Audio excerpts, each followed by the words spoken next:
Welcome to the Melodology Podcast, celebrating the unsung excellence of melody makers.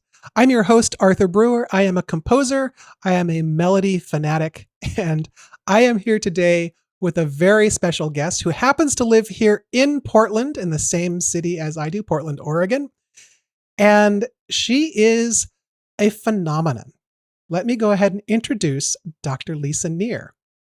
New music powerhouse, Dr. Lisa Neher, is an award-winning composer, mezzo-soprano, and actress on a mission to transform audiences through sound, story, and vulnerability. Described as a maestro of beautifully wacky noises by Oregon Arts Watch, and a composer of varied and imitable vocal lines by Contemporary Classical, Lisa writes music inspired by female athleticism, the tender love of friends, the ambiguities of death, and the eerie mystery of deep ocean life. Praised as a small woman with a very big voice and especially alive by Oregon Arts Watch, Lisa captivates audiences as a performer with her electrifying dramatic commitment and unforgettable vocal colors. Lisa graduated summa cum laude from Lewis and Clark College with degrees in vocal performance, music composition, and theater, and holds a master's degree in music composition from the University of Kansas and a Doctor of Musical Arts in Voice Performance and Pedagogy from the University of Iowa. Her doctoral essay explores the chamber vocal works of composer Gabriela Lena Frank. She is a vocal student of Julia Nielsen, Stephen Swanson, Catherine Eberly, Julia Broxholm, and Susan McBarry, and studied composition under the tutelage of Michael Johansson and Forrest Pierce. Welcome to the Melodology Podcast, Lisa. Oh, thank you, Arthur. I'm glad to be here, and thank you for that kind introduction. Oh, absolutely. It's really fun to be on the podcast with now another person who I've actually been in the same room with, because a lot of the people on the podcast I've never had any kind of physical interaction with. It's just entirely been online. And of course, for those of you who are Patreon supporters and are able to watch the video, you will see we have a special guest as well. We have Max the cat, who has insisted on being part of the podcast today. So welcome Max the cat as well. He will probably be piping in at various moments and giving us his opinion on some things. And he was batting at my scarf, so I was laughing a little bit. I think he thought it was a toy. All right. So Lisa, tell us about your musical background. Let's start with early memories of music. Well, my early memories of music are really tied to actually our topic today, because my parents had lots of movie soundtrack records, including the record for Star Wars. And so we listened to Star Wars, to Indiana Jones, to the soundtrack for The Right Stuff, which also has a lot of music pulled from Pulse the Planets. So that also dovetailed into symphonic orchestral masterworks as well. So those are some of my earliest memories, and really this piece we're going to talk about today is one of the earliest musical memories I have of a musical piece that just really spoke to me and inspired me. So this is one of the earlier melodies that you can remember. Can you remember anything, from younger than this as far as particular melodies? Yeah, the other thing that comes to mind is we were listening as young kids to Enya and Lorena McKennitt, to sort of Celtically inspired and folk inspired artists. And those were introduced through some of my uncles who were my playmates and my friends as a child and to this day. And so I do remember, trying to pick out those melodies on the piano, or somebody gave us Irish tin whistles, much probably to my parents' dismay. And so you'd try to pick those out and play them. There's Max. So those are other melodies that come to mind. And then Christmas carols were another one. We had books of Christmas carols that my parents would play through on the piano and we would sing. I know a favorite of mine were always the ones that were a little more mysterious. So We Three Kings was one, right? It's got more minor. It sort of feels and transports you to this other place that it sets your emotions and your mind alive. So those are some of my other early memories. Yeah, the Christmas carols thing one of my big foundations was growing up in a church that had a really good choir program. Mm. And so I was in choir from the time that the robe had a bow tie on it and it went out literally to your shoulders at that age. Whoa. Big old white bow ties and these little red kind of Shirley Temple dress looking robes. And styling. So I was in choir all that time. And one of the big Christmas traditions would be a large Christmas concert. And one of the works that they would do on a regular basis, and I can't think of the title of it right now. I'll try to think of that title, but it is just Christmas carols from beginning to end, but it's a choir plus brass arrangement of all these Christmas carols. And there were so many of them. There were a lot of them that you wouldn't necessarily hear. So like, Bring a Torch, Jeanette Isabella. Mm-hmm. Is that right? Mm-hmm. Bring a Torch, Jeanette Isabella is one of them. That's one that I really love. Fum, fum, fum always comes to mind.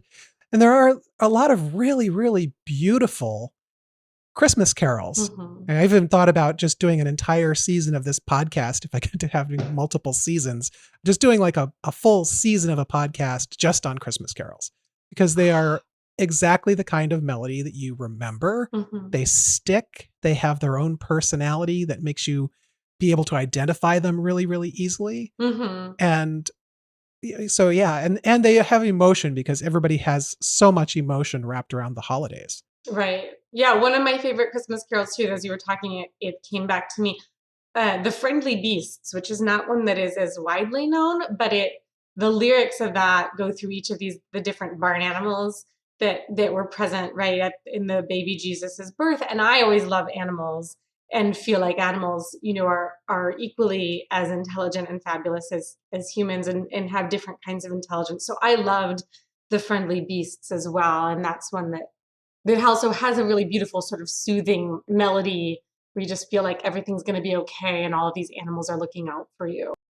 I like that. Mm-hmm. And I just remembered the name of the Christmas music. It was The Many Moods of Christmas. Cool. And I remember one of the tricks of it is there's one point because you do the fa la la la las, and the last time the fa la las happen, the last la doesn't happen. Oh, tricky. So it was this thing, every single rehearsal, we would be practicing it and there would be one person at the very end who would just go, la. And so it was like, it would be like, no, we can't do that in the concert. And then in the concert, it would inevitably be perfect. Yay, we wouldn't have that one person shouting out the la at the very end. But yeah, The Many Moods of Christmas. It's available on YouTube if you want to, look at Many Moods of Christmas. That's awesome.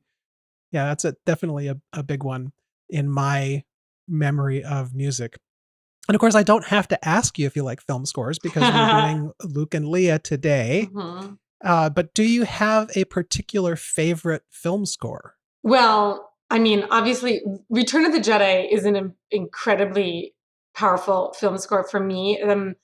When I was, still pretty in the formative years, the special editions came out, and I have strong opinions about the pros and cons of the special editions. But one pro was they released these double disc sets for each of the films that basically had, I think, every single music cue. And I know this because I also had the scripts for Star Wars and I would read all the lines in time. And there's almost nothing in those movies that isn't scored. And you had like basically the same length of the movie in music. And so to me, Return of the Jedi is like the movie where all of the fantastic music that has been laid in the previous two movies comes together and starts interacting. So more about that to come. But another very influential score, super different, was the BBC's 6-part Pride and Prejudice series that also came out kind of in I want to say the late 90s with Colin Firth. And that music is gorgeous because it's scored for chamber ensemble with sort of the sounds that would have been in the parlors and the dance halls of that time. It's original music, but it's in the style of the music of the day. And that was a score that, again, became available in renditions that I could learn and play in piano lessons. And I really was the student who took piano lessons so that I could recreate my television and movie scores that I loved. I now appreciate classical piano repertoire much more, but as a child, this was not the case. I wanted to take piano lessons so I could play the theme for Deep Space Nine. I wanted to play the Pride and Prejudice Lady Catherine de Bourgh theme and then the Mr. Collins theme. And I think that was another thing that connected the Pride and Prejudice with the music. John Williams, right, where characters and situations were connected with these, leitmotifs. The thing that pulled me in so much was the ability to like be the creator on the piano of that musical moment, like to pause, to wait, to stretch, and then to achieve the melodic resolution or the harmonic, arrival was so incredibly exciting. The Star Trek themes are another one that is just a huge impact on me. The television themes for Voyager, Trek Next Gen, Deep Space Nine, and particularly I love Star Trek First Contact score.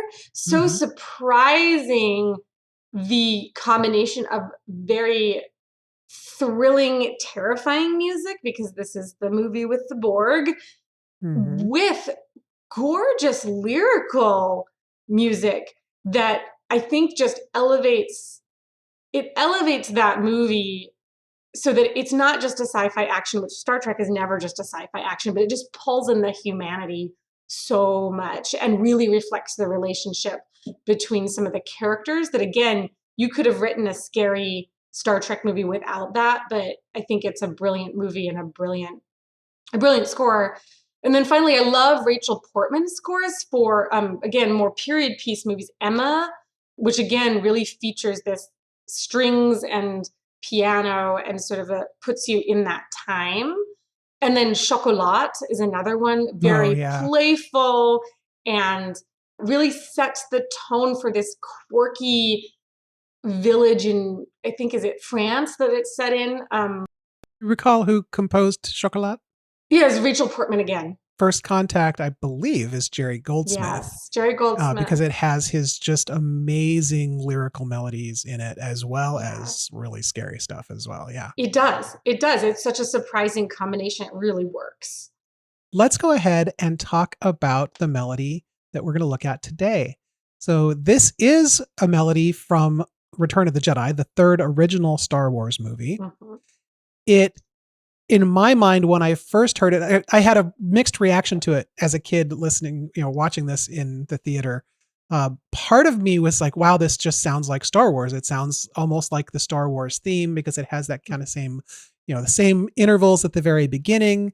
And part of it also, for some reason, I feel like I felt disappointed that it wasn't, I don't really know how to describe it. I felt disappointed by something, but I don't know what it was that I felt disappointed by when I listened to it. I was thinking that it needed to be somehow like more things going on in it. Like it should have leapt up again or something, been more heroic. And I think I was misinterpreting what that melody was supposed to be about. I was wanting it to be a heroic melody versus it being a relationship melody. And I also was thinking that the movie didn't have a love theme. And I thought it should have more love theme between Leia and Han, but they already did that in The Empire Strikes Back with another, really beautiful melody there. So I think that was kind of where I was torn with this. I think I was just not understanding what the melody was intended to be when I was listening to it standalone. Sure. When I was listening to it just as a track. What was your impression of the melody when you first heard it? So I love this because I have a confession to make. As much as I love John Williams, I hate Princess Leia's theme. It is not Princess Leia. It's a beautiful piece of music. It has nothing to do with Princess Leia. It's so I'm sorry. Heroine in distress. It really is. It's a beautiful, romantic, loving melody. She should have the heroic theme. She needs to have the leaping fifths and all that sort of stuff. And she ends up getting the major sixth love theme sound. And it's partly because she's seen as a love interest by Luke. Sure. But that's not who she is. Yeah. Right. Yeah. So I love this. And so for me, this, I think possibly the same thing that was sort of making you as a child feel like it didn't achieve what you were expecting it to is the thing that I loved was its complexity and its unresolved. And I think it hits home that there's this discovery and loss at the same time is what's going on in the plot. And it's the discovery and loss of this connection of why they probably have always felt connected, and they've had to sort through whether that's a romantic or a friendship connection, and now they discover that it's this connection of being twins. But at the exact moment that they're making that connection, Luke is leaving because he's got to confront Vader.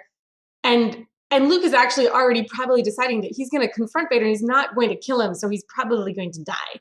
But his job is to get out of there so that he doesn't pull attention to the mission. So, I mean, there's this enormous, like, hi, you're my sister, and I'm probably going to go die. And also, I'm probably going to go die fighting our dad. And by the way, the guy who kidnapped and tortured you in the first movie is your dad. And if I don't come back, you're going to have to figure out this Jedi thing on your own, because all the other Jedi Masters, including me, are now going to be dead. Good luck with that.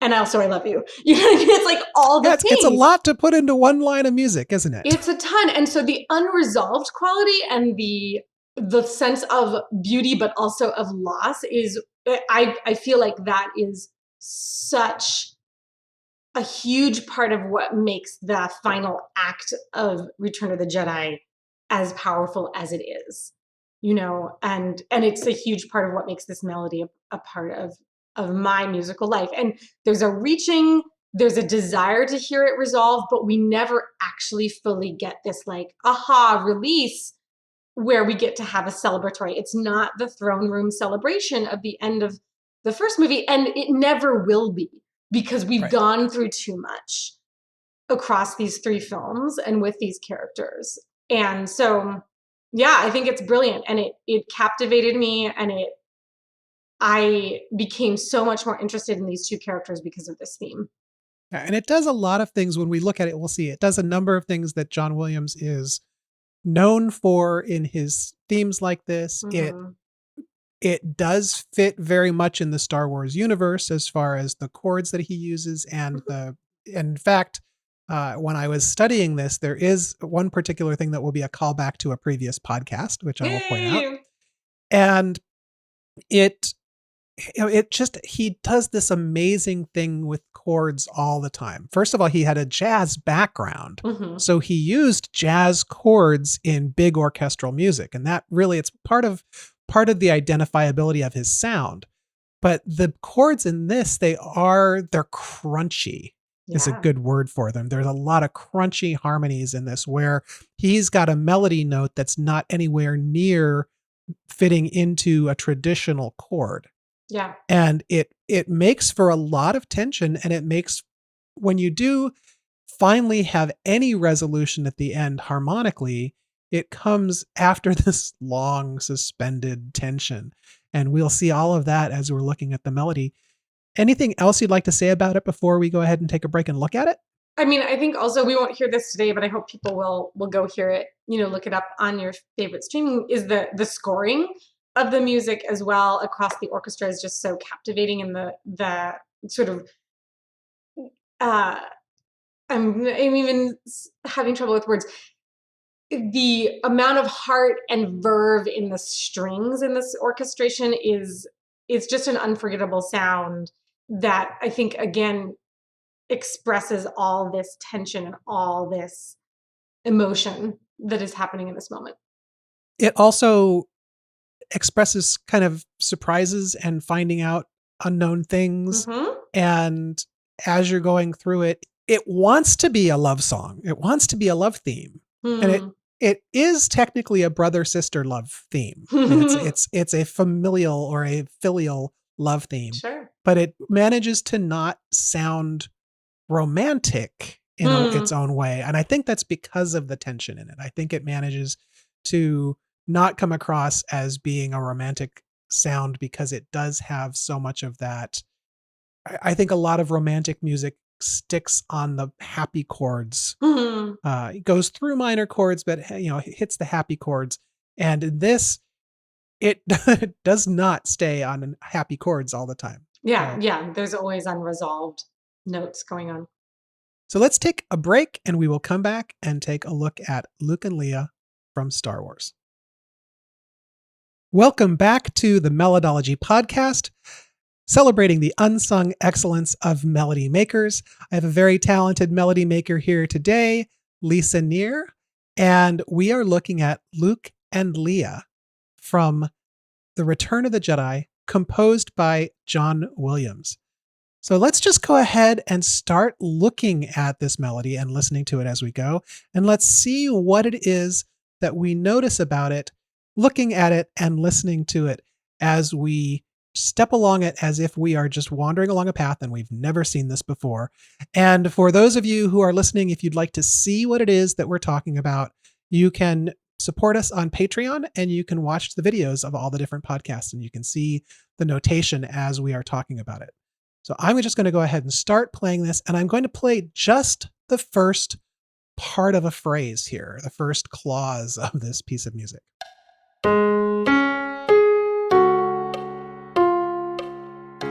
That's all I'm going to start with. What is it that we're noticing with this in the first place? Well, we have a huge leaping ascending melody, these big leaps, and then the resolution down. So I think whenever we have this ascending line, if we think about the human voice, when our voice goes up, we're expressing like heightened emotion. And then we always think about us as singers that descending motives have this tie to like sigh, to release, to moan. And so this has in the contour both that reaching that heightened emotion and a bit of resolution, but not all the way back down. After a large leap, it's suitable to come back down in the other direction from the leap. Whether that's a leap up or a leap down, then turning around and going the other direction is kind of what's expected in our musical language. And this does that. It does do, a full octave in the very first part. It goes to perfect fourth up to the main note and then up to the fifth. And then it sighs its way back down stepwise. Mm-hmm. And harmonically here, we are including the chords. We have a chord when you get to the next measure. It's actually kind of the first measure of the melody. You have this lead in 3 notes. And when you land, you're on a dissonance. You're on something that sounds unresolved and kind of, musically sounds like an uncomfortable place to sit because you want it to resolve. Mm-hmm. And I think that's it's just an immediate interesting statement about this piece of music that when it starts, it's not harmonically stable. No. Yeah. We're not stable in any way.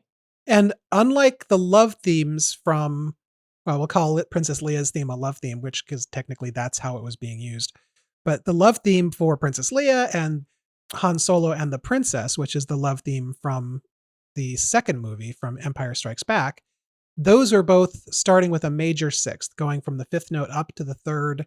And that major 6th sound it's very pretty and very romantic. And this is using the same notes as the heroic theme for Star Wars. Mm-hmm. Star Wars starts out with that bum, bum, bum.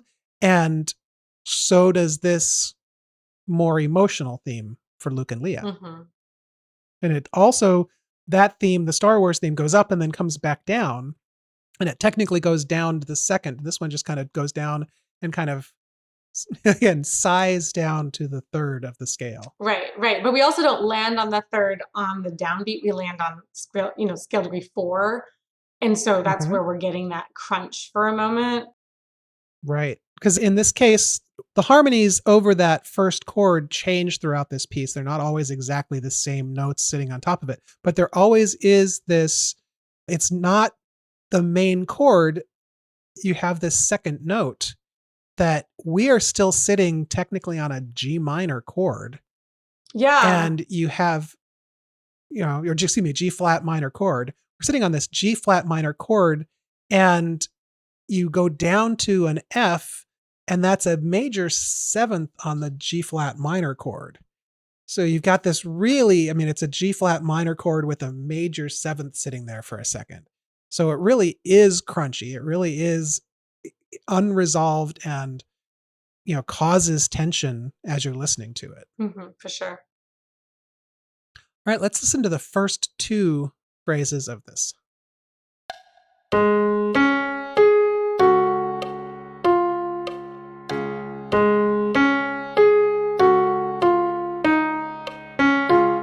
What are we noticing as we continue along the melody here?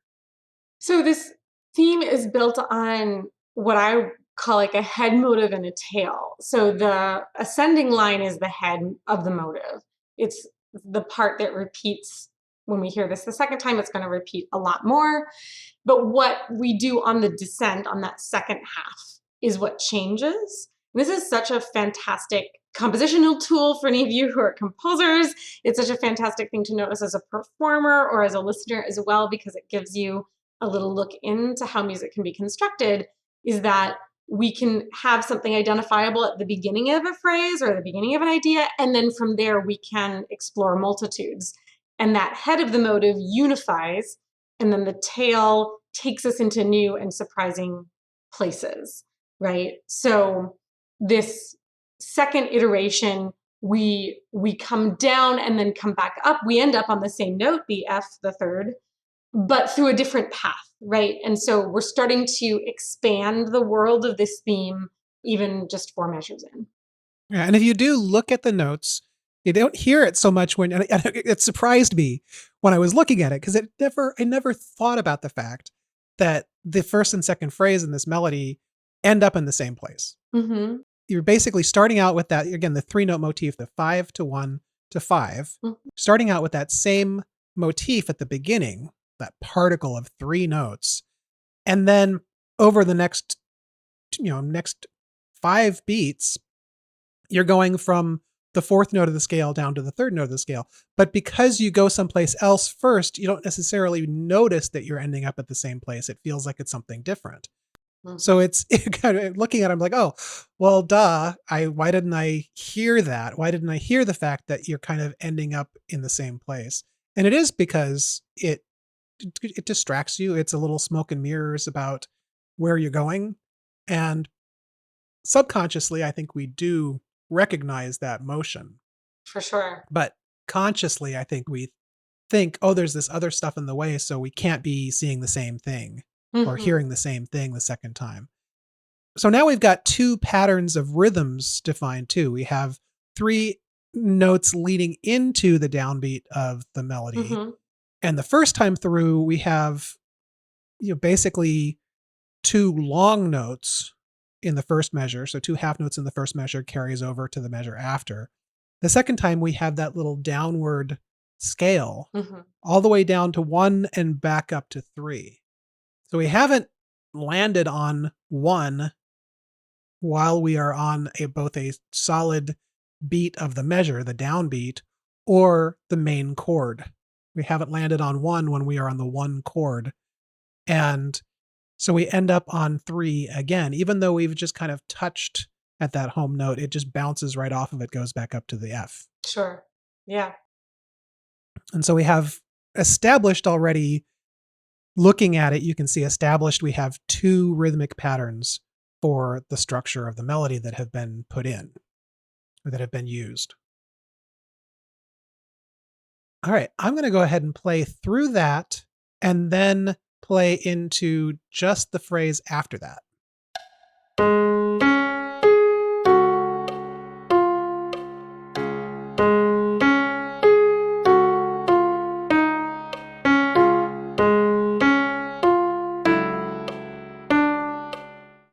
All right, now what's going on? Well, surprise. We've been in the world where D flat is our home base, and we now are in a world where D natural major is being played with while there's a D flat pedal going on. And so welcome to Luke and Leia, which is a land of unresolved. It's a land of loss. It's a land of discovery and surprise. And so we are doing that harmonically with this half step play, which is not the typical place we would expect to see the harmonic language go, especially so early. A lot of times people associate a half step modulation with maybe something that we're going to do in a bridge or in a final chorus of something, right? We're going to elevate our tension by modulating up. And instead, we're playing with that early on, and also with the crunch, where in the bass, there is the D flat still. And in the tune, we're in D natural major. And so there's an enormous amount of crunch going on And it changes the landscape, it really it's like introducing a new color into this song. Yeah. And you mentioned the term pedal. For the folks who are listening who don't necessarily know music terms so much, a pedal tone is when you're playing the same note over and over underneath other chords and other thing that's going on. And it does create tension because you have this moving landscape above this kind of constant note on the bottom of it. It can create tension, and also in some cases, depending on how it's used, it can create stability. Mhm. In this case, we know because we are in the key of D flat, we've already hit that 5-1-5 and landed on the third in a nice major chord on D flat. We know we're in D flat. So having D flat there as the bass still tells us kind of where we want to go, but we're a half step away, a major chord, a half step away from the main key. And this is not a traditional chord progression. This is not a normal thing that you catch in pop music and stuff like that. This is just really out there in terms of what's happening harmonically here. And it does. The harmony there is just saying we are in a place that is really tense compared to where we want to be. It's Mhm. really in an uncomfortable, not uncomfortable like painful, but uncomfortable like it just doesn't feel like it fits. It doesn't feel like it's like everything's right because we're in this really close chord to where we want to go. And you're as close as you can be. You're a half step up on a major chord. John Williams does those kind of downward major chord half step transitions in a lot of different places. But this is a spot where it's not really being done as a transition as much as it's just being done as let's be in a spot that's uncomfortable. Sure. And then we also still have this unifying device of the head motive. Mhm. So even though the head motive now has been slightly modified, where the top note is not the exact same top note, we recognize that shape. We recognize the anchor pitches that we've heard on the previous two phrases. And so again, this idea of the beginning of the phrase recognizable. What happens on the second half of the phrase is anybody's guess. You don't get to know what's going to happen. And in this case, we slide into completely new melodic pitch territory because all the pitches of the D natural scale, the D natural major scale, they are not shared, right? Most of those pitches Yeah. are not shared. They're shared with the scale in a couple places. That's true, right? D flat would become C sharp, right? Yeah, but the chord, the D major chord is not lined up with anything in the D flat major's chord. Right. Everything in a D flat major chord is a half step away from D major. So yeah, we are in wobbly territory in terms of our harmonic stability here. I do want to point out that head motif we have is now doing 5-1-3. So it's still establishing, it's saying here is the home chord. And it's Sure. starting out before the phrase is really getting any weight to it. We're saying, here's where we are. But then when you get to the downbeat, you're not where you expect to be again. Exactly. And in this case, we're not even using notes that are in the same major scale as the home place or the home chord. I do want to point out, though, that we are still moving down by step here. Yeah. The progression has, in terms of the musical tension, has been wandering down and getting closer and closer to the home note to the point where on that second note of the measure here, when we have this, that first phrase there, those five notes, we are half step away from getting to the home note. We're not in the right scale, but we're a half a step away. We're like so close, but we're not there. Yeah. So close to the home note, and we're not going to land there. So let's just play a little bit more right here, starting at that same phrase.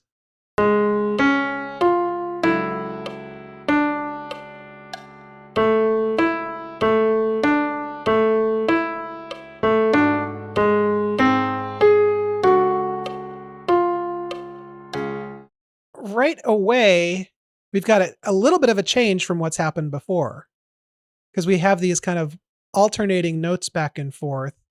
And it's an image of instability in terms of the way that the notes are wobbling back and forth. And this is something we've pointed out in a couple of other episodes. Like Rainbow Connection has this, even Over the Rainbow has it, where you've got these notes that are alternating back and forth between two notes. And it gives an instability to the line of music by sort of representing rocking back and forth. Mm. And we've got a different rhythm structure now. We have a change in the way the rhythms are. We're not exactly mirroring what happened before, but there are some things that are familiar in the rhythms that we've got in this next section. For sure. The other thing I want to point out is that this is the longest tail we've had. So most of the time up until now, after our head motive, the tail is lasting a measure. This tail is lasting 3 measures. Okay, so again, it's extending. And I think this oscillating, right, is also extending. Where are we going to go? Like you said, we're going up and down, up and down, up and down. It feels like we're not sure where we're being led. There are 2 oscillations going on there too. We have an oscillation between the E natural and the D, and then we've got an oscillation down to the A between those different notes. But the top note is oscillating back and forth between E natural and D natural there. Yep. It's funny because part of me wants to say that we have a new tail and we have something different going on, because the new tail is the 3 notes in this second measure. And then this 3 notes is repeating the rhythm that happens before the phrase really starts, the intro rhythm. Sure. And you have a repeat kind of the second rhythm that's in the second phrase where it has the downward scale. You have this dotted rhythm at 4 notes, with the third note being a dotted rhythm. So the da, da, da, da, da. Sure. So actually with the notes themselves, if it was doing the same pattern where it was leaping up and then doing something else, it would feel like it was a new phrase or a new clause in this sentence of the music. But because it's sitting on this really strange harmonic spot, and because it isn't repeating the same head pattern, it does end up feeling like it's a long tail. Sure. I mean, another way one could think of it, and that I have, is that longer extended tail could also be seen as a response. So, we could think of the first 2 phrases as parallel call and response, where they each have the same head motive and then the tails are different, right? And so then this could follow that same thing, where the first 2 measures that is more familiar, right, is a call, and then the oscillating could be a new kind of response. Those are also really common ways of thinking about groups of phrases and groups of ideas in music, right? A head and a tail, but also a call and response. And those things can, of course, be used interchangeably. And I think you can look at music multiple ways, which is one of the things I love about music, and about kind of what I think this Melodology podcast is all about, which is about, it's music theory, but it's practical music theory. It's music theory that you get at the level that you're hearing and responding to the music as a first or second time listener, and making sense of what you're hearing. And I think both of those ways are really neat ways to look at this section of music.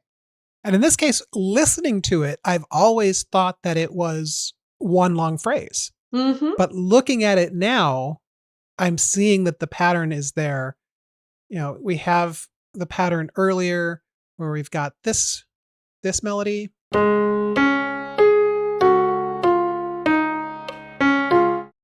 Which is the same rhythm as this part of the melody.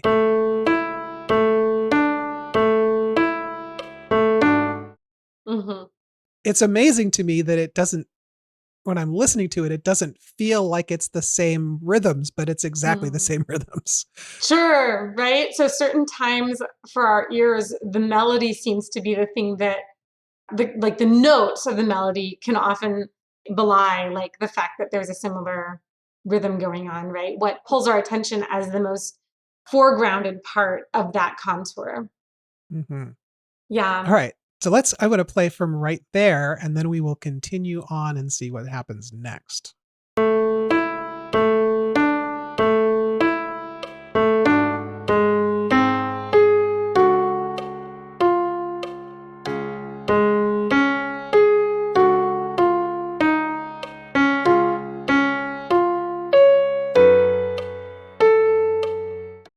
right. Because it was the same thing mostly, I just went ahead and kept playing through. Because we heard the same, other than one note different at the beginning on that head pattern coming in. The head pattern there is sitting on the 5 chord. And John Williams put the 7th note of the scale, which is the 3rd of the 5 chord. He put that on the 2nd note of that head phrase coming in. Sure. And after that, other than potential slight harmonic differences in terms of exactly what chord is behind all this stuff, because I have a really hard time looking at the music and saying exactly what the chord is that sits behind that first harmonic, kind of stress moment. Otherwise, it's very much the same. It's the same pattern, the same notes as the first time we heard the first 2 real full phrases of the piece. But then we have another change. Yeah. We've risen a whole bunch. We've done the same phrase. So as in terms of a song, we've had like A, kind of a B that reflects A, and then we've started doing A again. And so we have that, what I would call generally A is coming in again with the same pattern repeated almost exactly the same. But then we're coming into a part that, we would have to, call a C phrase. This is the 3rd phrase that we've seen in terms of, where it's going. We still have that same head pattern, that leaping up and then coming back down. We do, but what's taking us to a new harmonic landscape, a new melodic landscape, new pitches are being introduced, and also it's the highest note of the melody that we've heard so far. Right. We've gone up now an octave and a 4th from where we start. We start down on the 5th and go up to 1 and up to 5. Now we're starting at 1 to 3, all the way up to an octave up, all the way up to 1 at the top of the scale here. Visually, it looks a little bit strange because it looks like we're having a 3rd leap down. That's actually a diminished 3rd. So that makes it into spelling. A 2nd.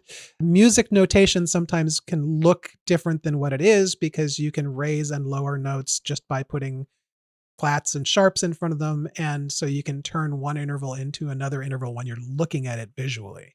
But really what is happening there is still just steps down. We've gone up to D flat, and that D flat's the same as a C sharp, and that's kind of what's happening here because we step into F sharp minor for this next chord. And of course, the note that we're landing on, the 2 long note part of the pattern, the chord we're landing on does not include the note that we're landing on. We're landing on the 4th note of F sharp minor, and you're having, again, a situation where there is a dissonance or an uncomfortable landing place harmonically with this note here. That note doesn't fit in the chord, so you've got the tension for the note to resolve, but we're still repeating the same harmonic pattern of coming from an intro that's a little bit stable, or an intro that's very stable, to a chord and a main note of the melody that's not stable. Absolutely. And this very change from D flat to F sharp, we would talk in music theory about closely related keys. In other words, places that we might expect because of the history of Western music, both classical and popular, to move to.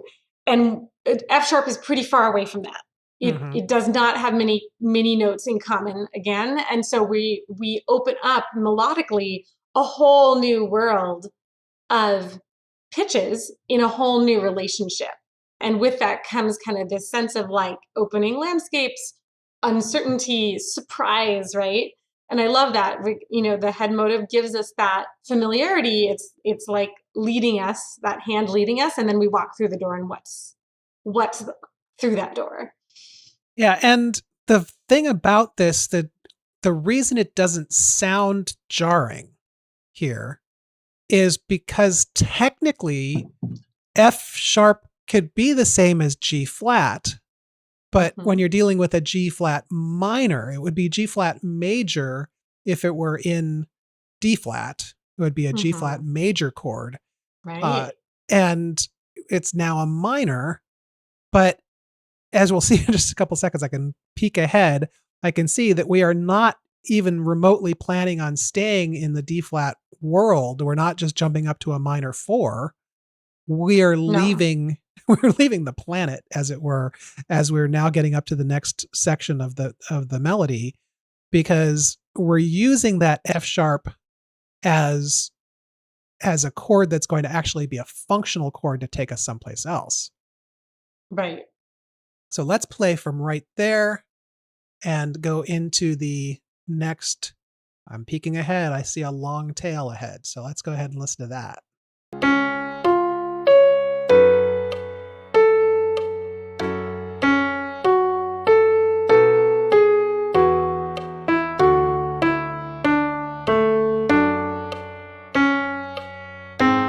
I let that go for a little while, but there's a lot going on.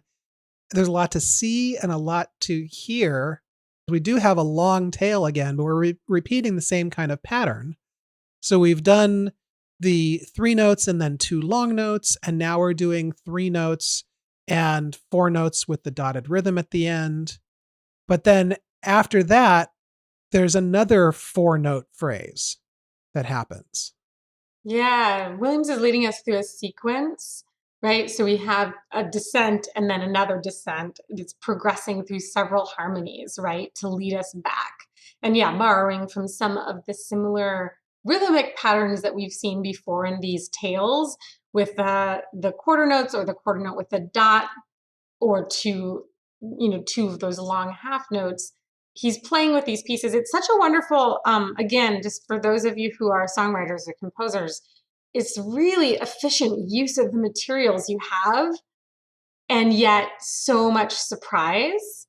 And again, I always think of this balance in music between consistency and surprise, or the feeling that we're using materials that are related. It doesn't feel like 5 million different songs. It feels like the same song, but most of us would not like to only hear things that are as predictable as, say, the children's nursery rhyme type songs that have their joy but are not as captivating as a work of symphonic genius like this one.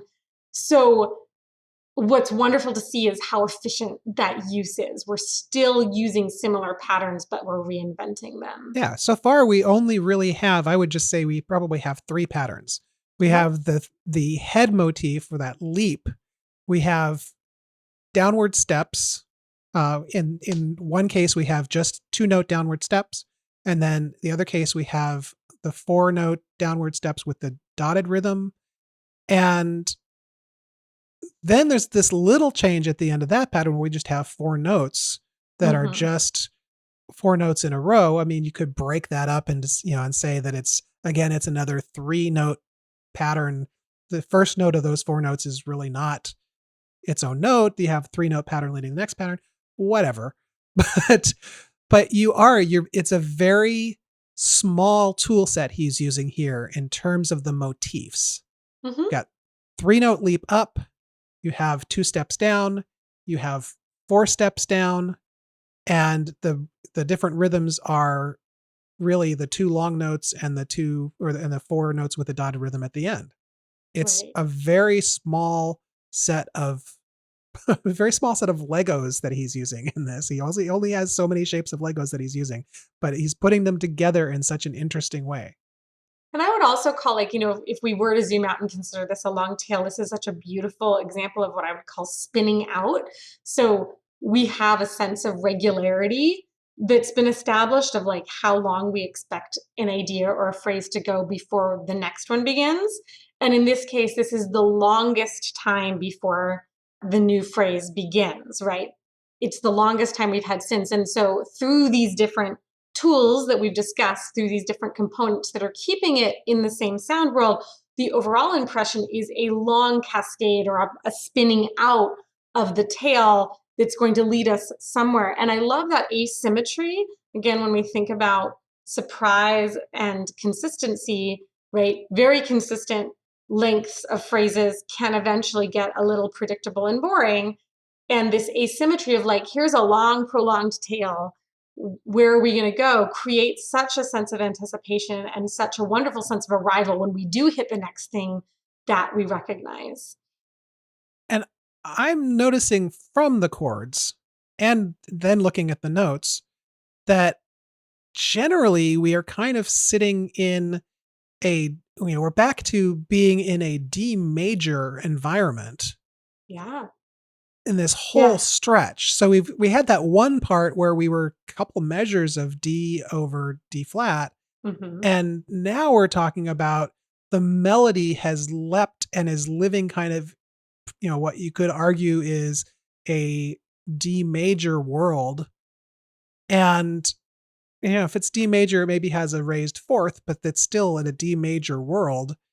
And it's taking up a whole stretch of the melody, a whole, not even just a phrase as much as it's got multiple phrases and a very long melodic line that's in that slightly, just barely moved away, but so harmonically distant land that was just kind of started into earlier. Absolutely. And I think even if you were to consider that before the D, there's sort of an implied A major, you can track those roots as going down by fifths, right? So you have the F sharp to the B to the D to an implied A major. So that's a really common sequence of harmonies that's it again, once we're on that sequence of falling fifth roots or implied falling fifth roots, right?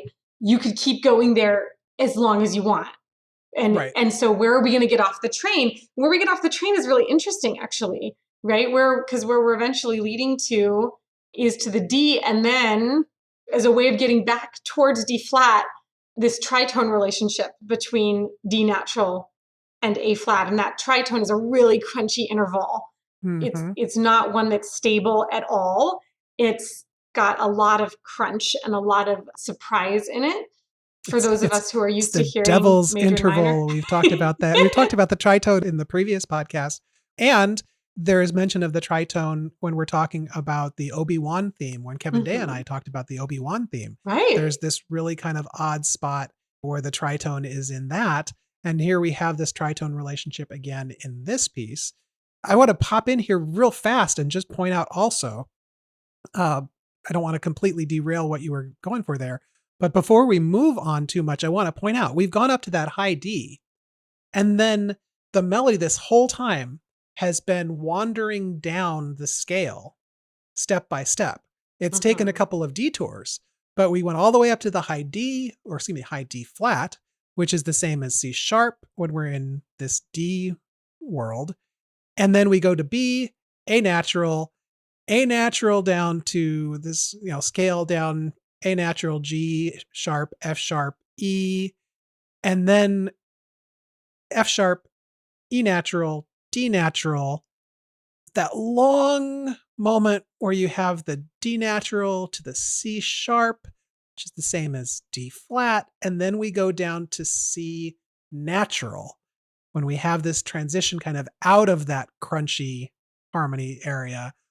And this has just been one long wandering down from high D flat all the way down to, again, D flat down to C to get to the leading tone. And then, of course, dropping briefly down to the 5 again. Just this really long descending line. Shankar would be so proud of you. It's such a beautiful thing to see this and to recognize that you don't necessarily pay attention to the fact that you're not thinking, oh, he's going down a note, another note, down another note, down another note, down another. You don't consciously hear it, but it feels satisfying to us to have that motion along a line in a scale. Absolutely. I'm going to play that whole phrase one more time because it's just so beautiful.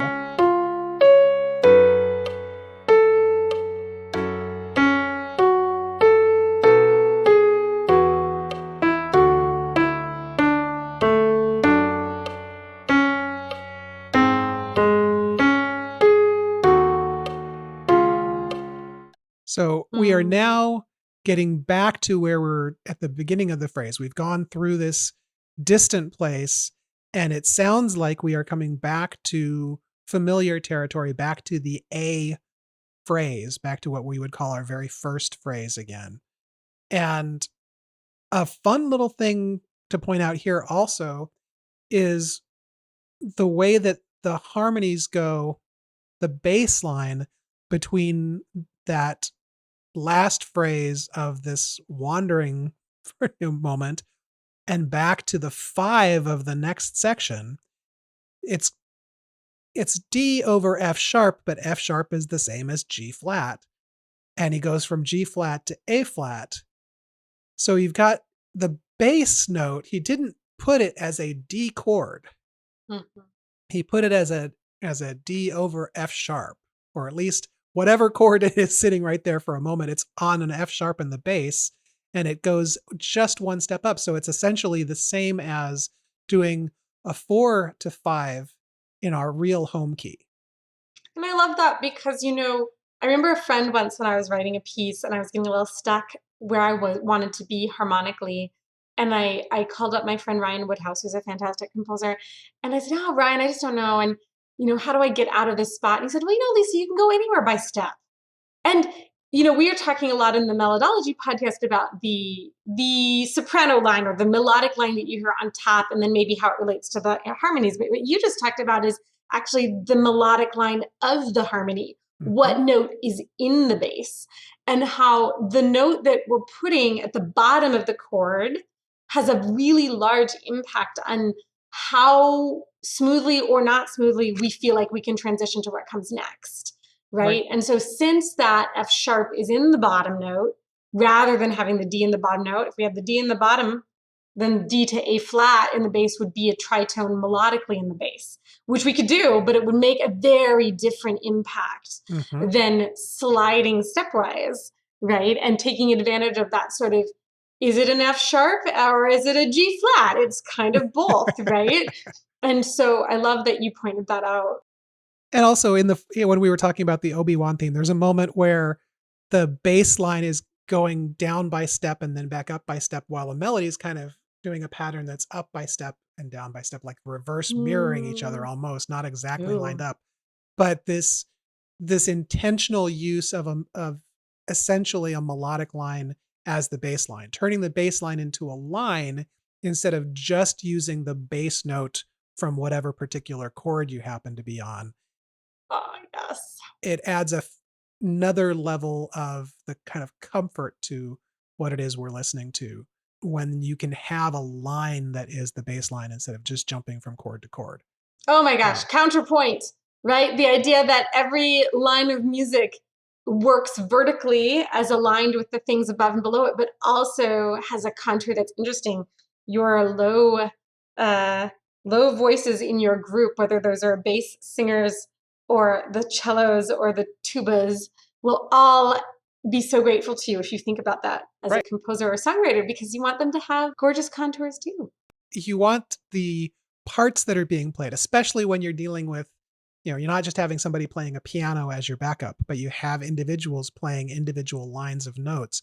You want that to be something, or more challenging when you have people singing, that you have the instrument is part of the person's body and they don't have valves or keys that lock in the pitches.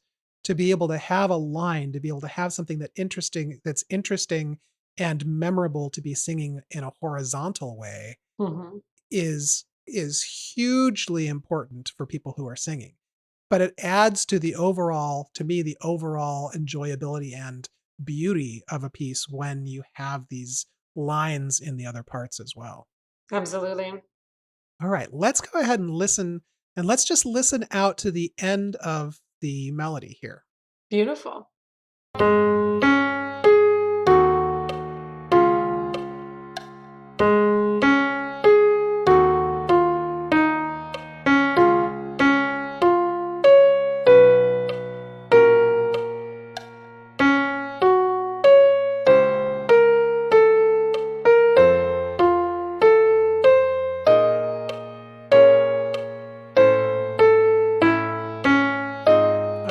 I am going to stop it there. We have gone a long way here in terms of stuff going on.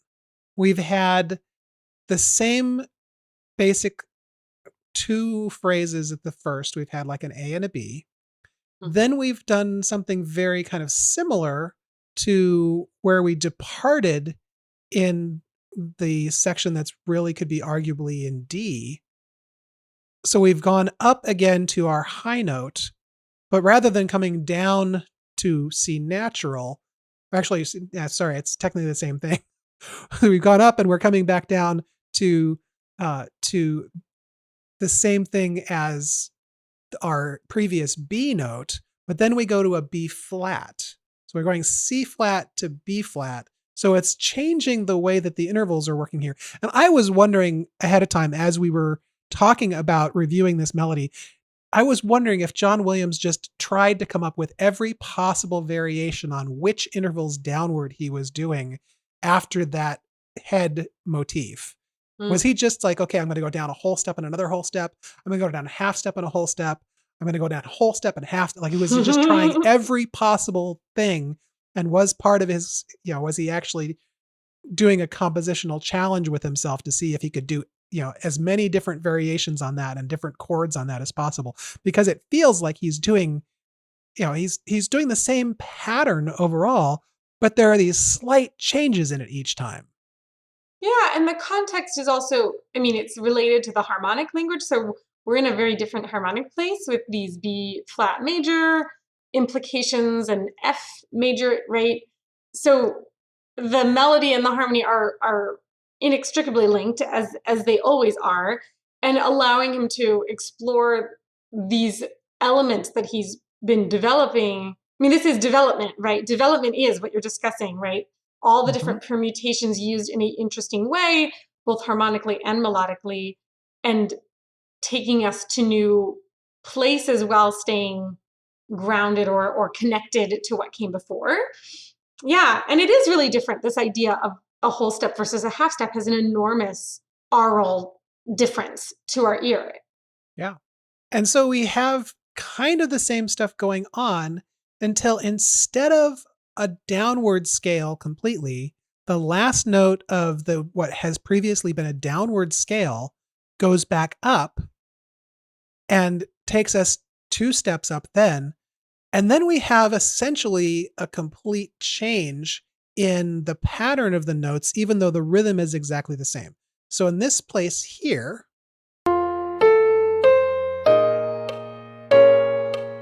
we have the 3-note rising leaps, but we leap up again after that. It's no longer going up and then coming back down. Now we're actually rising the whole time, and you're reaching a note. If I'm not mistaken, this is the first time we have hit that E flat. We've just reached the highest note of the entire so piece. Far. Yeah. And I'll point out that it's not the 5th of the scale. We're not landing at a triumphant spot. It's not the top note of the scale. It's not landing at 1 at the peak.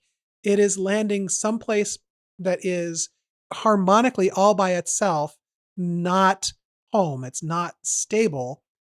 And in that same measure, we're going from the 2nd note to the 1st note of the scale, like so many other melodies we've looked at here. We're landing on 1, but the chord isn't 1. We're landing on the home note, but we're not on the home note on the home chord. Yeah. And the harmonic rhythm, which means the speed at which chords are changing, is accelerating. And this is something that you see a lot at big climaxes or leading towards the final arrival point of a section, is that the chords change more rapidly and more unexpectedly. Yeah. To use a movie metaphor, you're at the point where like all hell is breaking loose. Things are changing. Things are happening. You don't know where you're going to end up because the movie has gotten to the dramatic moment. In this case, musically, the chords are changing and shifting because you're at the dramatic moment in the music. You're at this point where stuff is going on and the chords are taking you in a direction. And repeatedly here, they're taking you in a direction and not getting you where you are hoping to get to, which just adds to the tension. So that when you finally land on the home chord, you've had this drawn out feeling of almost anxiety about getting there. And So we've got a number of different things going on. We have a leap up. We've reached the highest note. We have the chords changing rapidly. So we are at the point where he has turned on the blender and everything is just spinning around musically at this point. Mm-hmm. So we have that. We also, after that, we have a change in the pattern. So we have two long notes, but the two long notes don't suspend into the next measure. It's not carried over with a tie, with the second note being long and landing on the first beat of the next measure. We have those two notes, and then we have four notes leaping downward. We have four notes going downward, and something that kind of drives me completely crazy in this, this whole production here is we are on an A major chord, and John Williams is using the minor third as the top note of that. Again, I never noticed this whenever I listened to it, but this third note that starts out this downward pattern, that is not in the chord. We have what would be referred to as an A major flat 11, which basically means an A major with a minor third up at the top. And it's a kind of a jazz sound. It's a jazz thing to have the major third and minor third played at the same time or jump back and forth between them. But to me, listening to it, it just sounds poignant. It just sounds aching for just that tiny moment that's playing. And then you go back into notes that are in the chord that you're resting on. They're kind of fit into the A chord. But you've got that one note that just is so dissonant. It doesn't sound bad. It just sounds melancholy. Yeah, half steps are incredibly powerful things, right? Because there's so much tension between those two intervals and between those two harmonic series. If we're talking about the physics of sound, that there's very few frequencies that are going to line up at all between those two, right? Those two sounds going on at the same time. And so at the physical level of vibration, a lot is happening for us to process there. Yeah. And so, again, this is the spot where a lot is happening in this melody. Climactic moment of the melody, chords moving all over the place, notes that don't fit into the chords. And that phrase kind of repeats. I'll play that right there. But with new harmonies. Yeah, I'm going to play this again.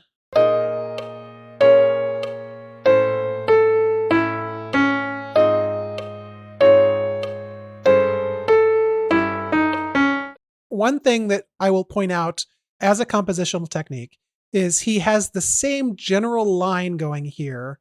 He repeats essentially the same thing, but he adds a little more motion to it at the end. He goes, instead of just being four notes, now he has five notes squeezed into that last measure. He makes the last set of three notes into a triplet. So this is the first triplet we've had in this piece, where we have three notes in the space of two. It's a completely new rhythm here. It's being used to make a variation on what essentially would be the same pattern. It would be a little bit dull to do exactly the same thing twice. So you put a little bit of a change in it the second time to make it interesting. But also we have this really interesting thing going on again with the bass line. We are going from B flat, then we've gone to A, now we're A flat, and then over G. So if you listen to it, if you just listen to the harmonies here, listen to what the lowest note is that you can hear.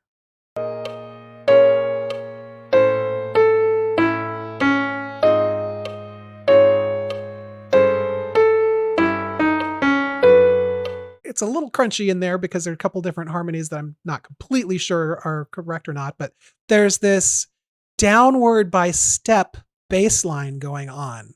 The chords are changing, but there's also this stable, slightly lowering step by step as the piece is having all of this tension going on. Yeah, and just like the harmonic rhythm is increasing, I think another aspect of that triplet that you mentioned is that the rhythmic speed of notes is increasing. And this is, again, that kind of spinning out, cascading emotions cascading musical ideas that creates a sense of heightened arrival or anticipation of an arrival. Yes. And it's, we've basically been through this whole piece, we've had all this tension. We've had staying away from the home note. We're landing on the home note, but we're not home. And in fact, not only are we not home, but the foundation, the ground is shifting underneath us and sliding down. So it just has this unstable feeling to begin with. And it's not doing traditional movement, which is interesting, but it goes from B flat to A flat to G. Then it hits G flat or F sharp where we've been before. And then he jumps back to our A flat 5 chord, finally landing on a solid chord in the key of the entire piece. And melodically, he does something really interesting in this last phrase. And this last phrase, the whole piece is essentially, it's an intro. It's this melody, the way we've been looking at it here. It's a bridge. And then it repeats this melody again, a little differently because it changes key in the second half, the second repeat of the whole long melody, but it's all the same patterns. It just happens to shift key in the middle in a dramatic moment until we deal with this last phrase. So this last phrase, we're on an A flat 7 chord, essentially. And there's this repeated A natural. So let's just listen to that last phrase.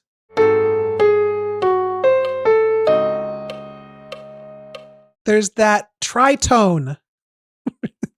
We're on an A flat 7 chord.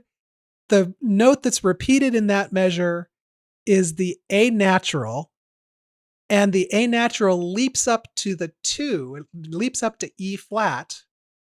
And this, I will point out, we were talking about the Obi-Wan theme. Kevin Day and I were talking about that theme.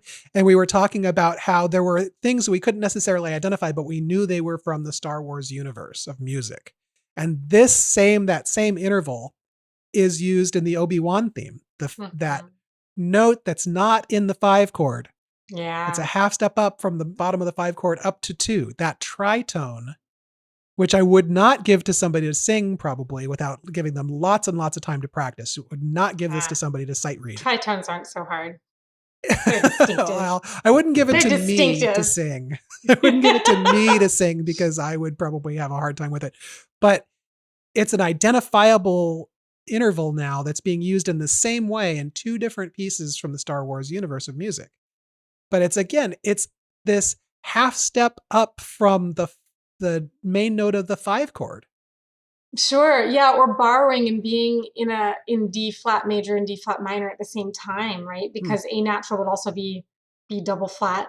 So it would be that minor half step above the 5th scale degree, right? So I mean, there's one of the cool things about music theory or musical analysis, like what we're doing, is that there's a lot of different ways to describe things that we're hearing, and they're all true, right? And so it's so fantastic, and I love this idea of using these intervals and using these tendency tones where we expect things to go, and then where they do go. This all over the place in this piece. This is a piece of quote unquote, right, tonal music. It's music with a key, and it's not behaving in the way that our ears are expecting based on the patterns we hear in popular music and in classical music and in musical theater music all the time. And so it gets to play in that sandbox of expectations. Yeah, and it does subvert those expectations while at the same time following the rules of bringing us back to that home note eventually, which it does. And here's that last, I'll point out that there's a really long note we're going to listen to for a second here. But in the orchestration, there are counterpoint lines that make it not seem like it's so long. I like the fact we're pointing out how long this note is. So let's listen. This is that last phrase.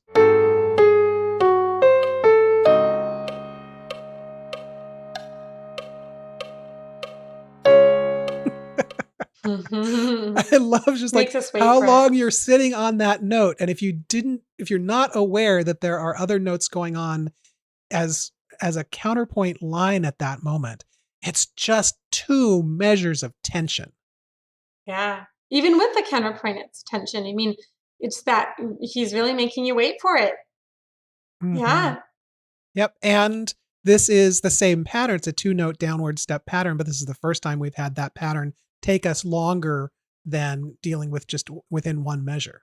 Mm-hmm.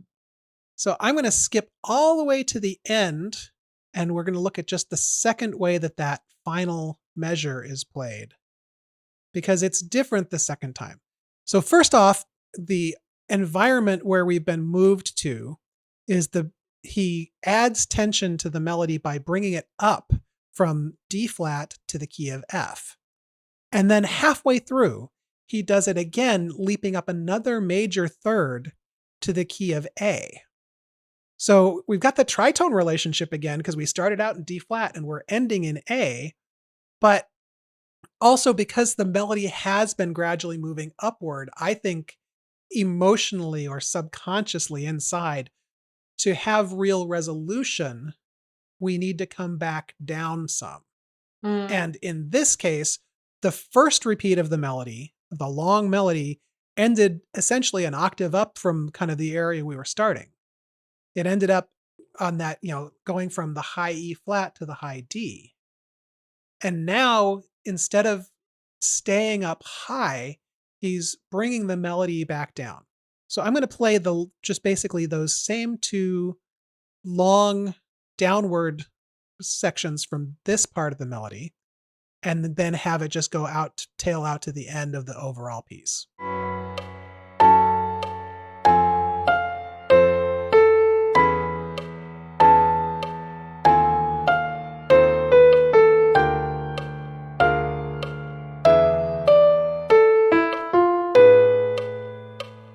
So we've had this repeating pattern of the downward notes and the long, kind of really long leaps downward. And finally, at the end of the piece, we have this pattern now where we still are getting that tritone at the end, but it's a downward arpeggio instead of just kind of sitting around the same place.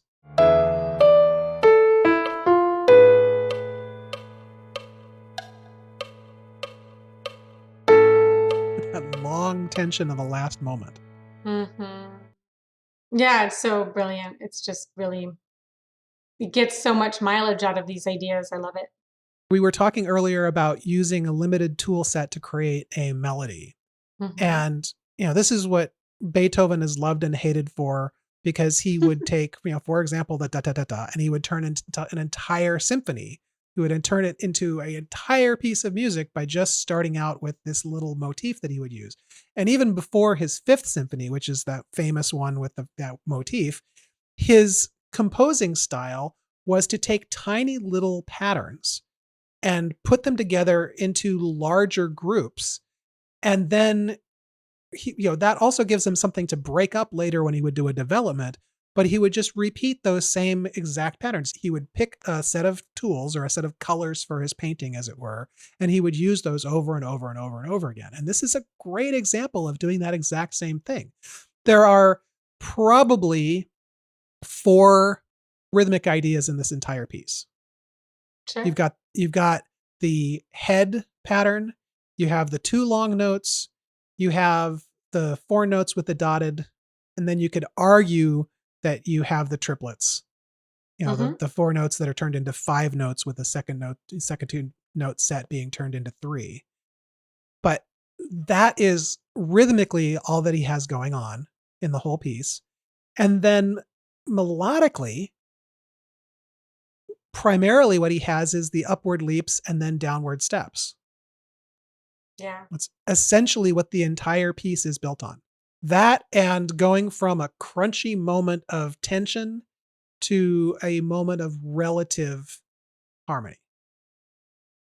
Right. And yet look how much he gets out of it. And also there's a lot of different kinds of crunchy moments of tension, that whole toolbox, so I love that. As when I teach composition, one of the things we talk about is how hard it is sometimes to generate ideas. And so once you have an idea, like, get a lot of mileage out of it, see what you can do with it, and then choose the most interesting ways to get things out of it. And you don't have to build a piece on idea after idea after idea after idea if you learn these tools of development and of modification of ideas. You can get a lot done and create beautiful piece of music just like this one.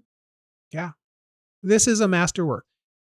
It's interesting because I think in the whole universe of Star Wars music, this is one of the pieces that's kind of not necessarily thought of as a standout piece of music from all of it. Because there's probably a couple dozen standout pieces of music, but composition wise, the unsung excellence of this melody in particular, it's remarkable to look at, and it just gives more emphasis to John Williams' mastery of composing.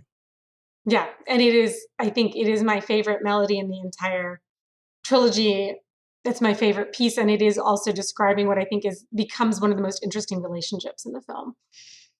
I really appreciate your perspective on that, because that's one of the things about having two people looking at each of these melodies as the podcast works, is you get a completely different perspective than your own perspective when you're looking at something.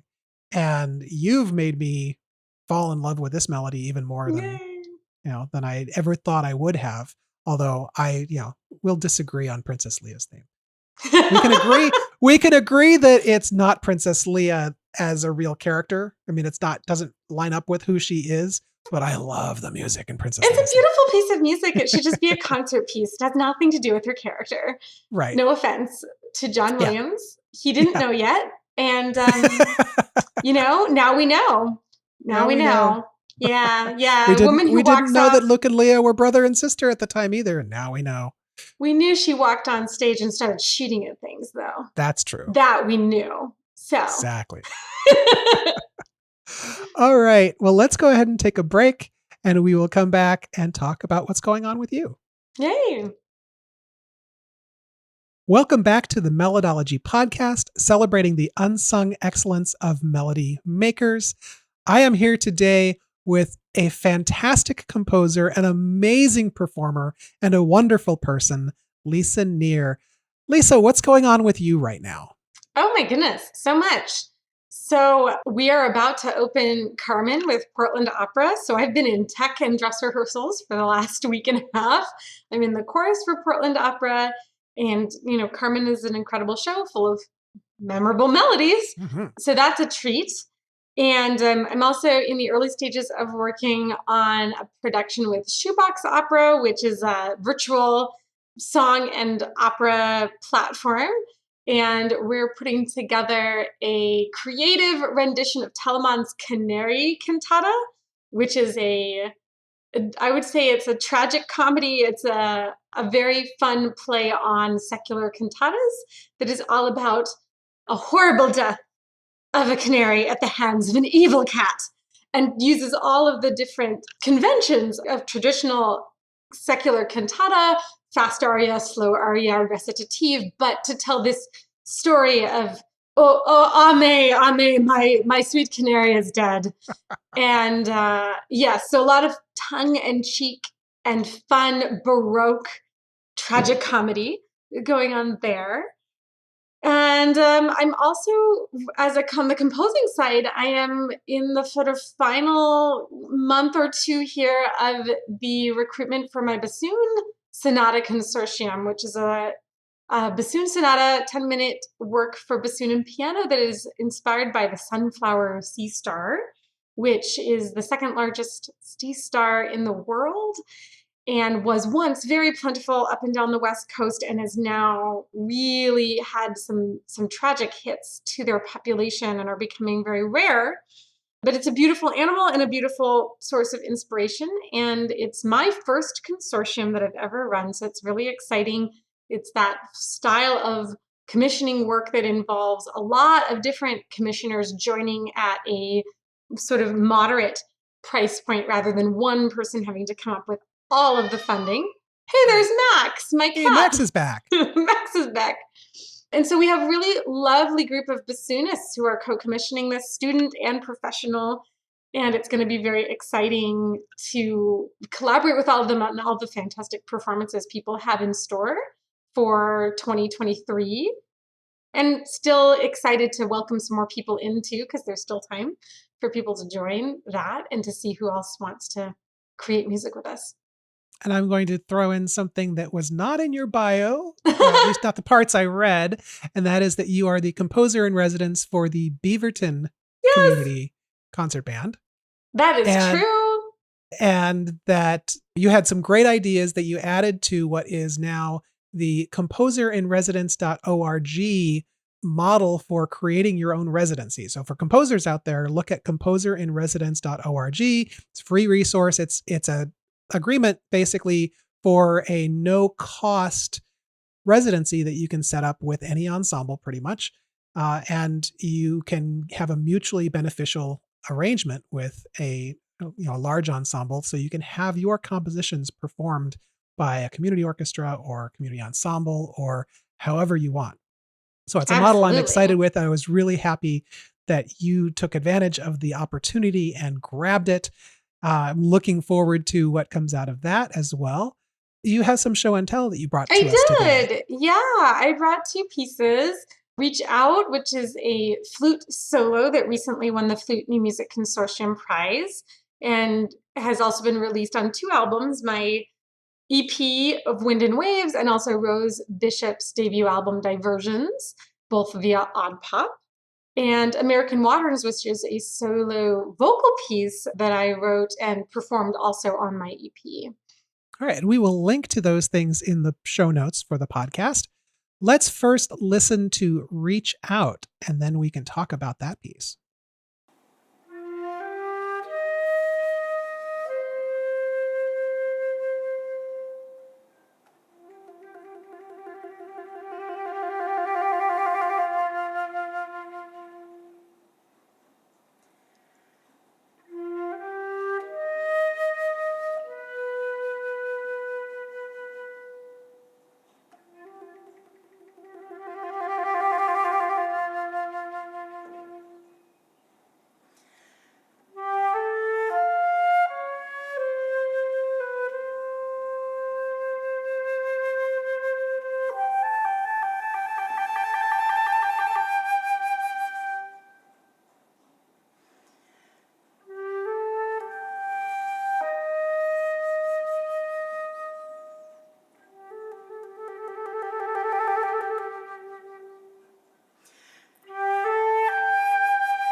beautiful, beautiful flute writing.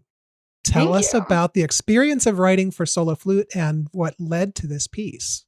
Sure. This was a piece that came out of the early stages of the coronavirus pandemic. So, the Gabriella Lena Frank Creative Academy of Music, of which I am an alumni, which is a program for early career composers. When the pandemic hit, Gabriella wanted to do something to support performers who were out of work in those first stages of the pandemic. And so invited some of us alumni to donate our time and write a miniature, and then used funding for a grant to pay performers who were out of work to do a virtual premiere. And so this was written for Rayo Furuta, fantastic California flutist. And in those early stages, I wanted to write a piece that expressed our human need to connect. And so, just like Luke and Leia, actually, this piece has these ascending, leaping motives that express for me that desire to connect and that need, that yearning. And then it also has bursts of rhythmic energy up and down and sort of large leaping, not necessarily the most commonly practiced leaping motion arpeggios of major and minor, but different intervals, fourths and fifths, that also express sort of these emotional bursts that I was feeling, particularly at that time. And that's on 2 albums now. It's on 2 albums now. Yes, I'm so excited. Was this your first flute solo piece? No, previously I had written Night Song for Moths, which is also on both albums, for Rose. That was a piece that was written before the pandemic, and then it was premiered actually after Reach Out, just because of, performance delays and shutdowns for that. And that's a solo piccolo piece. There's Max. Hey, Max. That Rose wanted to explore the full range of the piccolo in an unaccompanied setting. And then, although it's not a complete solo, I have a pair of pieces, Seedling and Branches, that are for flute and cello. And the first movement in particular, the cello acts, as we were talking about earlier, as a pedal tone or more of a drone, pretty simple cello writing in that first movement. And so it really showcases the flute in the first movement. So I would call that also an allied piece of solo vocal or solo flute writing, sorry. So as a composer, you are writing music for everything from solo instrument to large ensemble, which is, of course, just amazing. And your music has style and personality that is very much you. Thank you. You, however, are also known as being an amazing performer. And in some cases, people think of it as quirky. I think of it as you are a vocalist who uses more than just your vocal cords to tell the stories of the pieces that you perform and that you compose, the ones that you compose for yourself, but also the pieces that have been composed either for you or that you perform by other composers. Tell us about your performing style in terms of doing, for example, a solo vocal piece.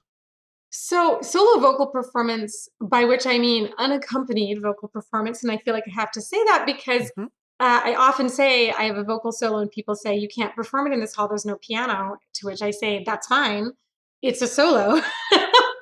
Solo vocal performance, I feel like, is so closely allied with monologue and with one person shows from the theater tradition, which is a tradition I come from. My degrees are in undergrad are in theater and music, and that's not a musical theater degree, which is a different kind of fantastic training. But these were truly pretty distinct degrees that were really delving into like non-musical theater acting and that tradition, and then classical music and musical theater training in the music department. One of the fantastic things about having just one person on stage is the immense vulnerability that you can explore, right? And also how personal that experience is. It's very one-to-one. Like, this is my body, my voice. This is my person. This is my character or my humanity. And also the fact that you're not, from a musical perspective, needing to worry about certain balance issues that you might need to take into consideration if you're speaking or singing with instruments around. So that opens up a whole palette of spoken, whispered, sung, and everything in between noises that can be made at any time in the piece, and you can move fluidly in between all of that. So I think about that a lot. I also think about physicality. Whenever I can, I love to memorize certain contemporary music that may or may not be as feasible with your timeline, but I absolutely love to perform, memorize it. And again, that kind of comes out of a big part of that monologue tradition, right, that we have in theater. Yeah, you mentioned vulnerability, and I think that's probably why I'm a pianist and not a singer. I Mm. I hide behind the piano, and I've even and didn't really think about that as a phrase until just now, until you mentioned the vulnerability of singing. Mm. But I know in when I was in high school that I was playing piano to be able to express all of the emotions that I felt, but not actually be exposed for Mm. those emotions. I was hiding behind the piano, and it really kind of just occurred to me that that was what was going on. So as a singer, it's all you. It's Mhm. basically you are the instrument. Yeah. And not only are you the instrument, but you are the emotion. You're expressing the emotion not through some machine, Mm. a musical instrument being a machine. You are the instrument itself. Sure, yeah. I mean, and I have also played piano and harp, although I don't keep my chops up as a performer on those these days.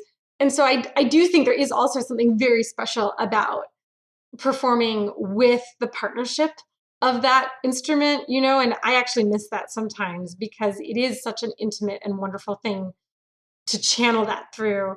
But I do think, I work as a vocal coach as well as a composition coach. And one of the things that comes up every week in lessons with singers is this complex, wonderful but challenging relationship of the self and the voice and the music we're making, and our own self-worth or self-worries, and the vocal worries and then the personal worries, and then all of that is tangled up in a very beautiful, challenging, and I think ultimately very fulfilling way, because it does lead us into these discussions and into these places of exploring and accepting who we are, and of making art and sharing our voice, the voice we have today, which is different than the voice we will have tomorrow, which was different than the voice we had yesterday.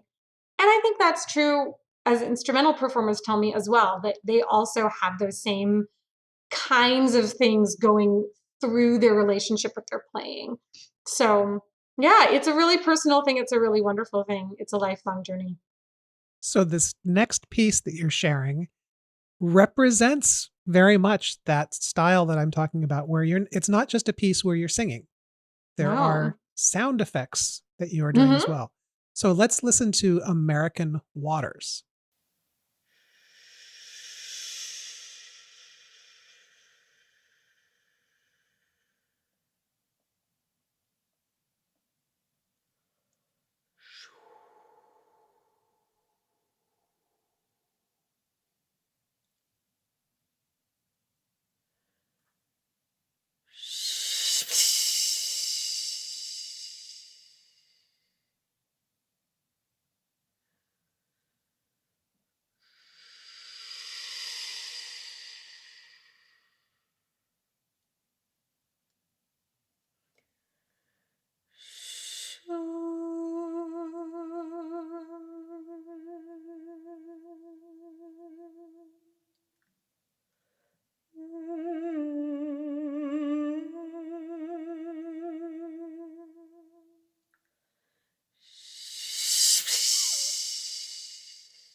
cannot cross.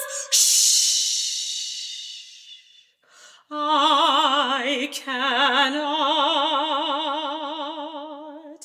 I cannot cross, my Bonnie.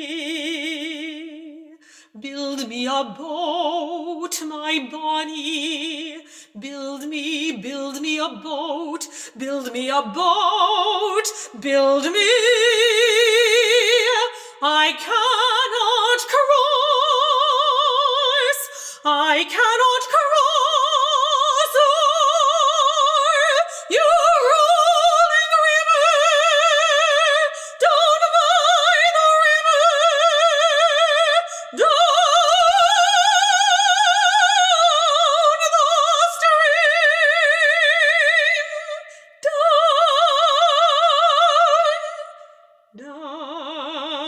down, over, away, away,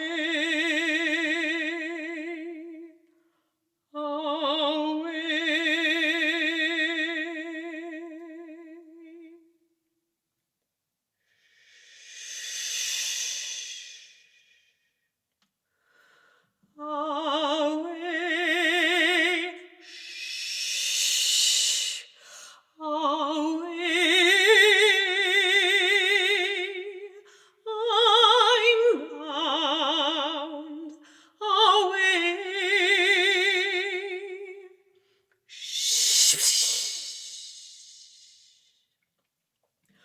I'm bound gently down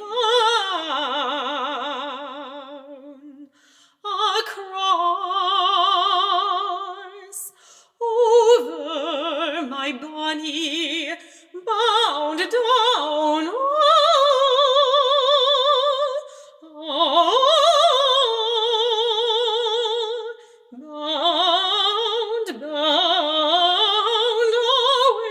Bound away, away, away, away, away, bound away,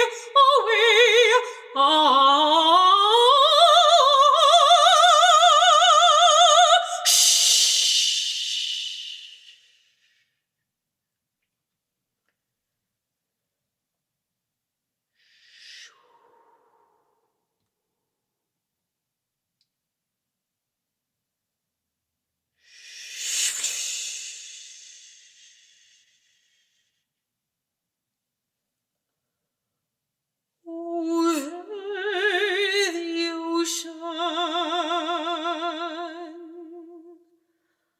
I cannot cross.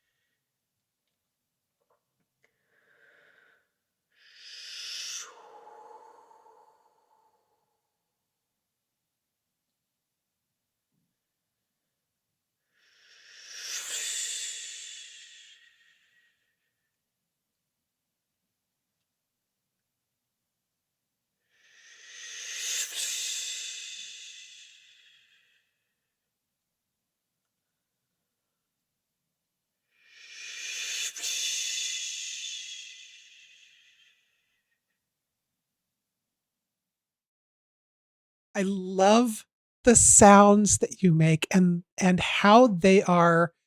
You're essentially being a storyteller and you're doing sound effects as a storyteller. And Sure. so often people think of songs and think of vocal music as just being words and notes. And I love that so much of the music that you compose and that you perform that is music that you didn't compose includes these other things besides just the vocal cords.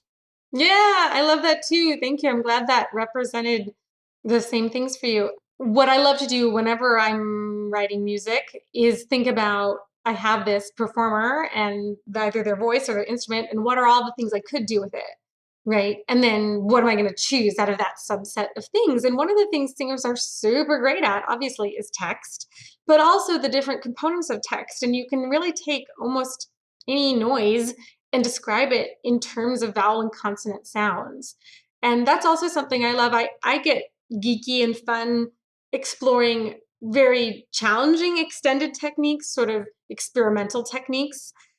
But I also love to find the surprising experimental techniques that aren't devilishly difficult, but that are natural extensions of what someone already does super well. And to see what we can do with that, to play in a place that's just next to our comfort zone and that takes full advantage of that. And so I think of these sounds as really allied with that, because they can basically be described as different combinations of consonants and vowel sounds, S's and SH's and P's, and whether they're whispered or voiced. And so I think that makes it very approachable for performers and also for audience members, because there's a storytelling aspect and because it's somewhat relatable, but also surprising.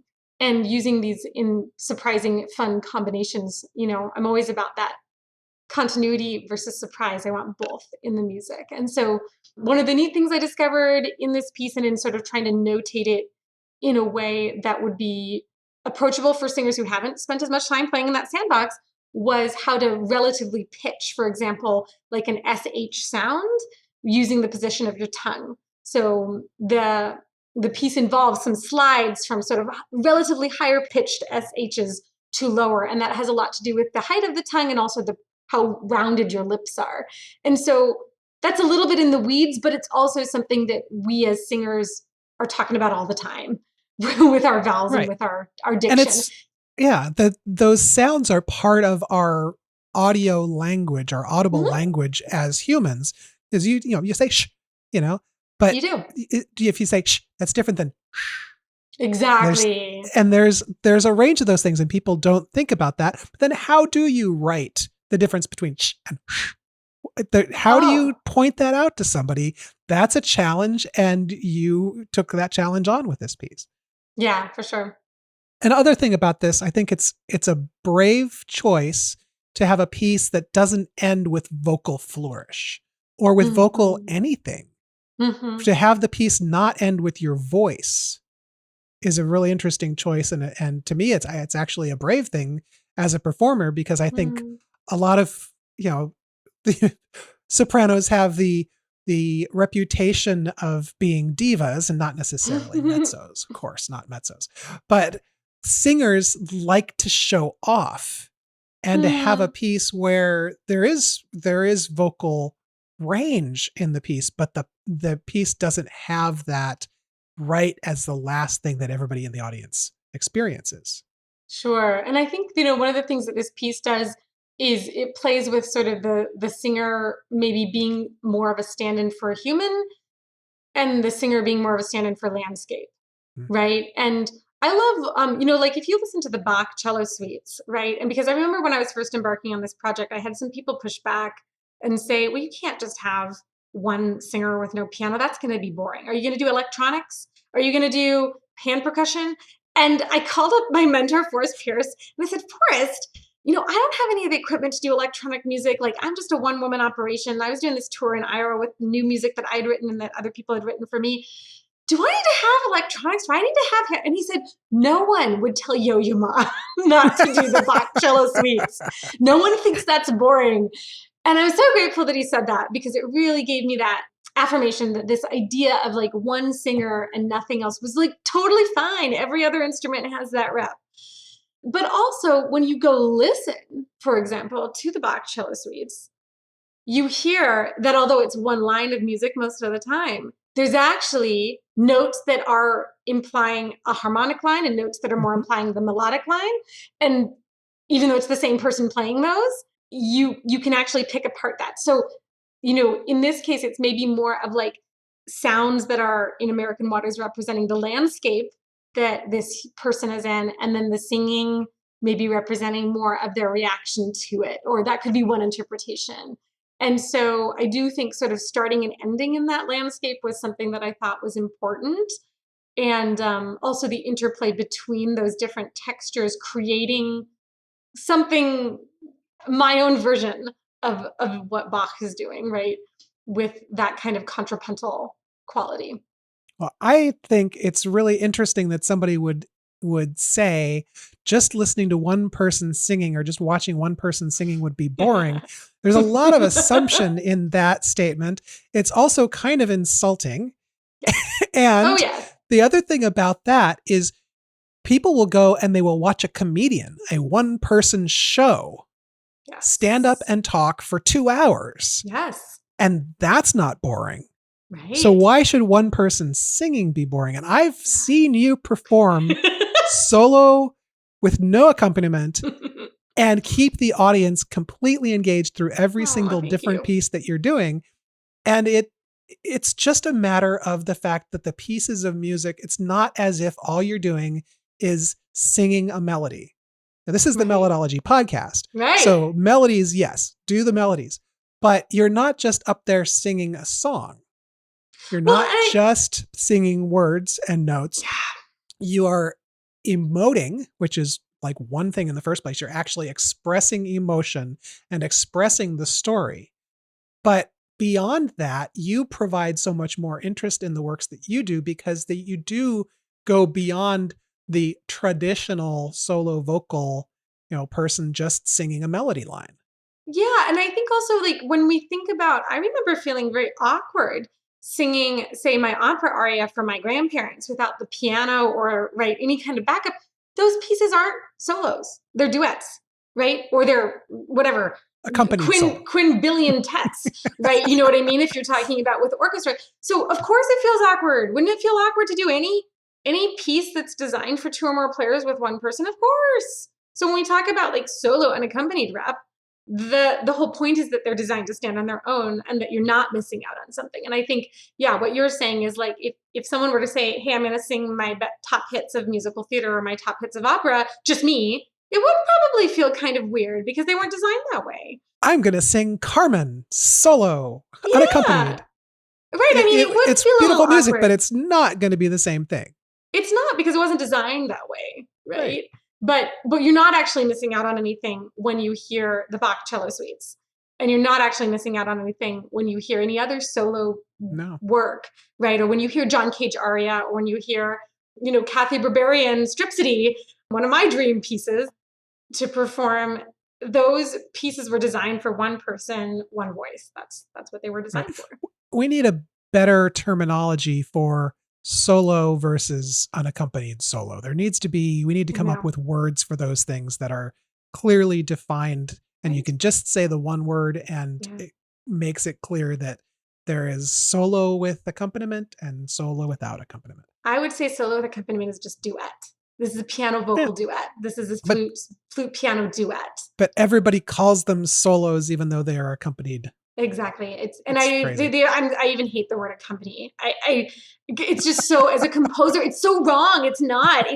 Or if it's a singer, try singing for a Clair de Lune, whose part is more vital? It's the piano. It is a piano solo with vocal accompaniment. I mean, if anything, it's just the tune, everything is so there in the piano. So, I mean, I know there are plenty of pianists who don't find the word accompanist or accompaniment insulting, and I respect that. I just think it's not accurate. It's a duet. I'm currently writing, another piece I'm writing right now is for the Mirror Visions Ensemble, a work for soprano, mezzo-soprano, and piano. It is a trio. It is a trio. It is a trio. It is a trio. That is what the work is. Yeah. Well, Hi, Max. And there's Max again. So I'm going to wrap up the podcast by saying absolutely the first 3 words of your bio are so suitable. You are a new music powerhouse. Oh, thank you. And it's just a delight getting a chance to talk to you. It's been amazing knowing you and seeing all the stuff that you are up to. And I am so inspired and excited to see what's coming next. How can people find you online? Yeah, well, the best place to start is my website, www.lisanehermusic.com. My last name is spelled a little funny, so definitely check the show notes. There's an H in Oh, there. we'll just say it. It's Neher. Yes, and the H is silent. Neher, pronounced near. Thank you. So from there, you can find me on all the socials. I'm on Twitter and I'm on Instagram. I'm on Facebook. I am on YouTube. So You on please TikTok do reach yet? out. I have an account, but I haven't posted anything. So that's maybe if Twitter really implodes, maybe I'll have the energy. And we can be our TikTok support group. So, We can be. I've got yeah. an account. Podcast has an Okay. account, and I've got Yeah, one I post just on it so haven't had far. time. Yeah, to All dig right. into it more. So yeah, come say hi. I'd love to hear what you think about any of our discussion or the music, or just to say hi. I'd love to hear from you. Thank you very, very much. And I'm Arthur Breur. It's Breur. Last three letters of my last name look like Europe, and there's only 5 letters in my last name. So Arthur Breur, that's me on all the social media, and that's my website, arthurbreur.com. This is the Melodology Podcast, which is melodologypodcast.com, but on all the socials, it's just Melody Podcast. So thank you for joining us today, Lisa. This has been fantastic. Thank you for listening to the podcast. If you want to support us, you can support us on Patreon, and you can see the video and see all the stuff that we were talking about. And also you can see the music as it's playing for the pieces that Lisa brought today, which is very interesting to look at the scoring.